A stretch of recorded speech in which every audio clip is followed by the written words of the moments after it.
দর্শক, শাহবাগে রয়েছেন সহকর্মী অঙ্কন চৌধুরী, সরাসরি যোগ দিচ্ছেন তিনি। অঙ্কন, ইনকিলাব মঞ্চের কর্মসূচি নিয়ে সর্বশেষ কি তথ্য রয়েছে আপনার কাছে, জানাবেন।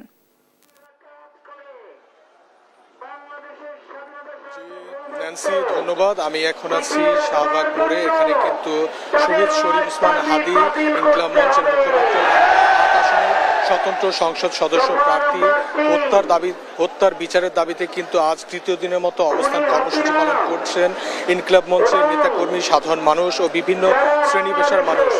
তারা কিন্তু বলছে যে যতক্ষণ না পর্যন্ত হাদী হত্যার বিচার নিশ্চিত হচ্ছেন ততক্ষণ না পর্যন্ত কিন্তু তারা এখানে অবস্থান কর্মসূচি পালন করবেন। এবং তারা বলছেন যে হাদী হত্যা ইতিমধ্যে কিন্তু প্রায় 2 সপ্তাহের কাছাকাছি হয়ে যাওয়ার পরও কিন্তু এখন পর্যন্ত এই বিচার সম্পূর্ণ হয়নি এবং সরকারের পক্ষ থেকে সুনির্দিষ্ট কোনো তথ্য দিলেও তা নিশ্চিত করা হয়নি।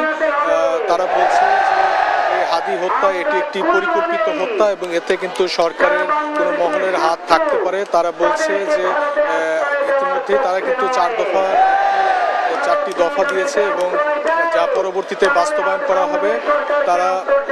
তারা বলছে যে এই খুনিদের যতক্ষণ না পর্যন্ত ধরা হবে ততক্ষণ পর্যন্ত কিন্তু তারা এখানে অবস্থান কর্মসূচি চালাবে। তারা বলছে হাদী শুধু একজন ব্যক্তি ছিলেন না, তিনি ছিলেন অন্যায়ের বিরুদ্ধে প্রতিবাদের কণ্ঠস্বর। তার হত্যার মাধ্যমে কিন্তু একটি জাতির যে জাগ্রত কণ্ঠস্বর তাকে কিন্তু দমিয়ে ফেলা হয়েছে।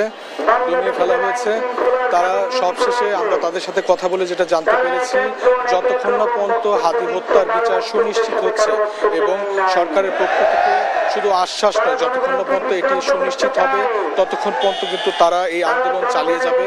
তো এই ছিল এখন পর্যন্ত শাহবাগ মোড় থেকে আমার কাছে সর্বশেষ। ধন্যবাদ।